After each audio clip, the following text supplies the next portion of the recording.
relationship from my parents. I feel like, for the first time in a lifetime of having romantic relationships, I'm with someone who is just amazing. Like, we're great with each other. She makes me happy. I think I make her happy. Our lives are better because we're in each other's lives. So we decided we're going to exchange rings and make verbal commitments to each other in a private ceremony. She's determined I got to accept her lifestyle.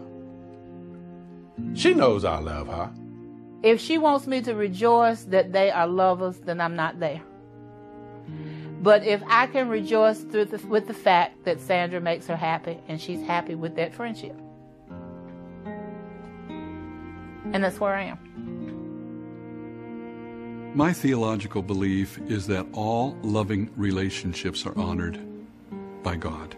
I do not believe that the Bible speaks against loving, committed homosexual relationships. The core principle of the Bible is about love, is about the human condition. It is about inclusion. It's about justice for all people, not just some people. We are never to be exclusive. God's world is always inclusive. Jesus, he always embraced the outcast. So how a church can make someone an outcast and call themselves Christian doesn't make any sense. He loves everybody just the way they are, gay or not gay. Exactly. This utter, absolute, asinine, idiotic stupidity of men marrying men. And I thank God that President Bush has stated we need a constitutional amendment that states that marriage is between a man and a woman. I told folks, when you go in that voting booth and you pull that curtain, remember God's still watching. There should be no law that should stop anyone from loving another person. Isn't that what we're here to do? Love thy neighbor? I feel like that might be just reading too closely into the Bible, where these people are just trying to, because they don't agree with it, they're trying to use the Bible and religion to back them up on it. In the Bible, a man acquired his wife. That's what marriage was in the Bible. We don't do that anymore.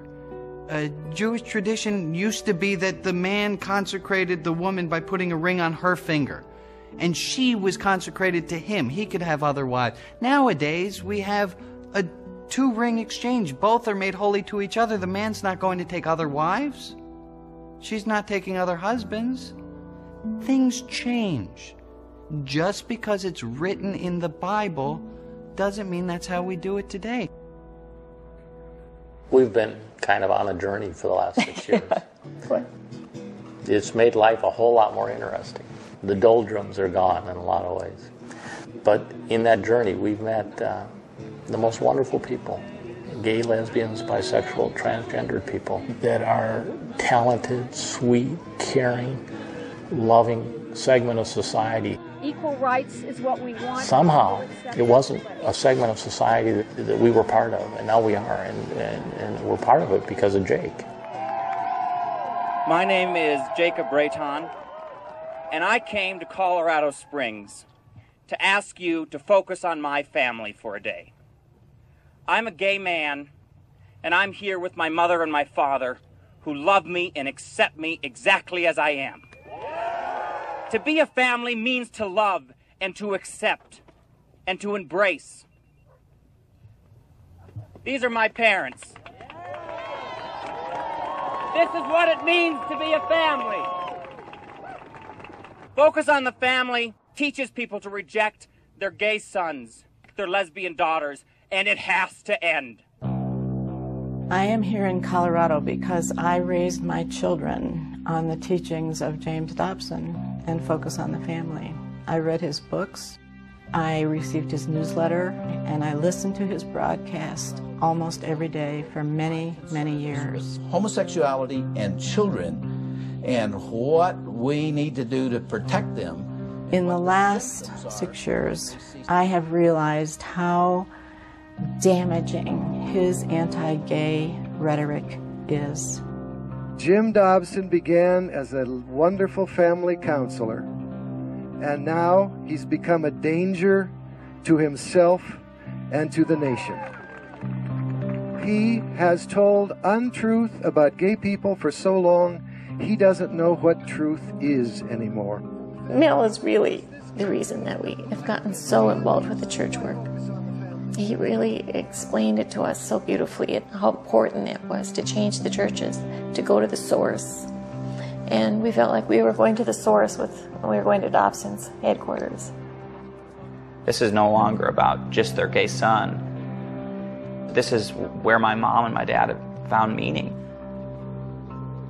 There's something about doing justice and doing it with your son who's gay that's just so, it's so empowering. Soul Force had asked families to send in letters, and so they asked me to read my letter. We got to the spot, and they have it roped off. In fact, they had covered up their sign so it couldn't be seen. Excuse me, focus on the family is closed to all guests and visitors. Anyone coming on to focus on the family property is subject to arrest. I wanted people to know how we felt about Dobson, and I wanted people to know how much we love Jake. Dear Dr. Dobson, Philip and I have a gay son, Jake. When Jake first came out to us, we knew nothing about homosexuality. We had to educate ourselves. We read many books.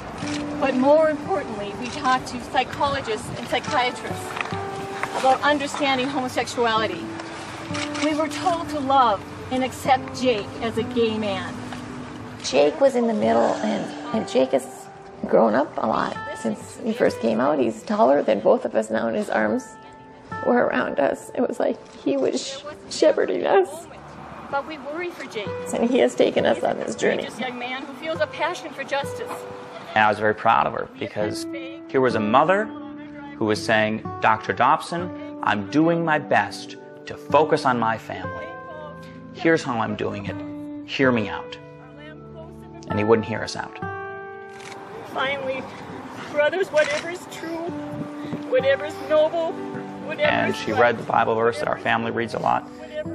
My grandfather's favorite verse.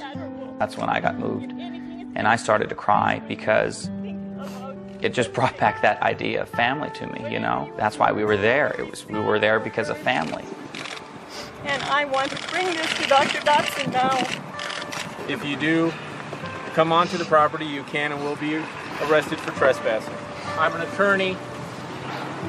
I'm a Christian. I'm a father. I love my family. And every day my family is assaulted by Dr. Dobson. We're going to deliver this letter to Dr. Dobson. It has to stop.